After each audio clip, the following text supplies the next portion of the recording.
Welcome students. I am Shamli Datta, Assistant Professor of Jamaica B.Ed College. जैसे कि मैंने पिछले क्लास में आपको वाद्य यंत्र के प्रकारों में सुशील वाद्य के बारे में चर्चा की हूँ, जिसमें सुशील वाद्य की परिभाषा और उनके प्रकारों के बारे में बताए हैं, जिसमें बांसुरी के बारे में चर्चा की हूँ। आज मैं सुशील वाद्य के दूसरे वाद्य यंत्र यानी शहनाई के बारे में चर्चा करूँगी। उसकी परिभाषा क्या है, उसकी उत्पत्ति कहाँ से हुई है, आकार प्रकार क्या है, शहनाई के वादक कौन है, उनके बारे में चर्चा करेंगे। सबसे पहले शहनाई वाद्य यंत्र। भारत में संगीत का प्रचलन बहुत पुराना है। शहनाई भारत के सबसे लोकप्रिय वाद्य यंत्रों में से है। शहनाई का प्रयोग शास्त्रीय संगीत से लेकर हर तरह के संगीत में किया जाता है, यानी शहनाई हमारे शास्त्रीय संगीत के वाद्य यंत्र है और इसके अलावे बहुत सारे तरह के उत्सवों में शहनाई का उपयोग होता है। नेक्स्ट, शहनाई की उत्पत्ति। कैसे शहनाई की उत्पत्ति हुई? माना जाता है कि शहनाई का विकास पुंगी लकड़ी से बने लोक वाद्य यंत्र जो मुख्य रूप से सांप के लिए आकर्षक होता है, पुंगी में सुधार करके किया गया है। शहनाई की उत्पत्ति का एक अन्य सिद्धांत यह है कि यह नाम सुर नाद शब्द का एक संशोधन है। नाल, नाली, नाद शब्द का प्रयोग कई भारतीय भाषाओं में पाइप या ईख करने के लिए किया जाता है, यानी शहनाई के जो दो होल होते हैं उसको हम लोग ईख के नाम से कहते हैं।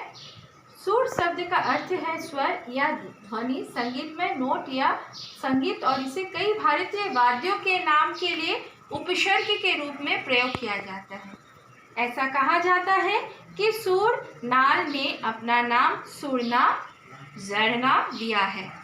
यह वह नाम है जिसके द्वारा रीड पाइप पूरे मध्य पूर्व और पूर्वी यूरोप में जाना जाता है। शहनाई आमतौर पर पारंपरिक उत्तर भारतीय शादियों में एवं खुशी के मौक़ों पर बजाई जाती है और दुल्हन के साथ उसके पति के घर के लिए माता पिता के घर छोड़ने से जुड़ी होती है।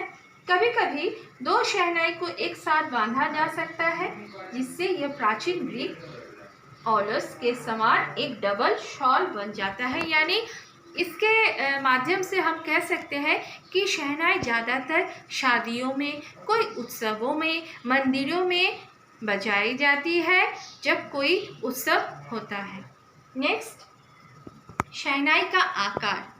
शहनाई एक खोखली नली होती है जिसका एक सिरा अधिक चौड़ा होता है और दूसरा पतला होता है।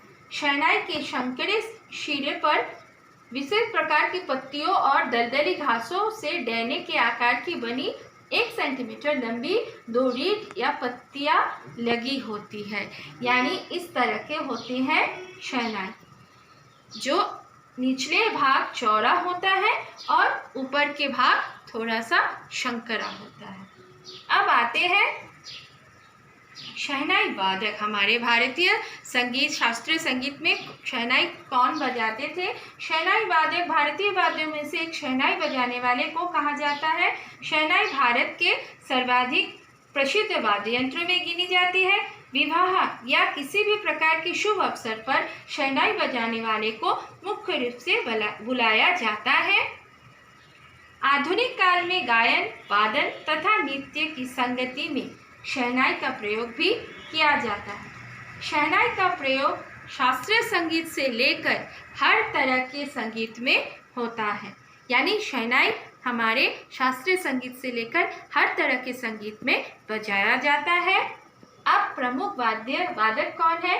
भारत के प्रसिद्ध शहनाई वादकों के नाम इस प्रकार है। उस्ताद बिस्मिल्लाह खान, पंडित राम सहाय मिश्र, जिन्होंने बनारसी बाज का शोध किया था।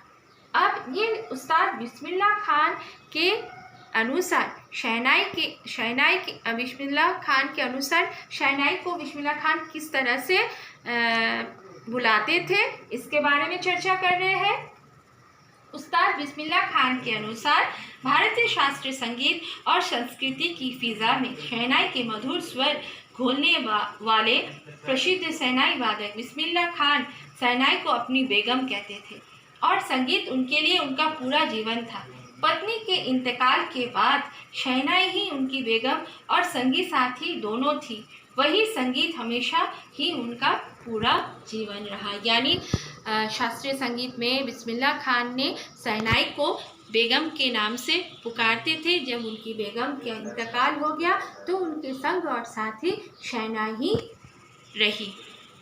अतः आज मैं आपको शिशिर वाद्य के वाद्य यंत्र शहनाई के बारे में बताई हूँ। Thank you so much.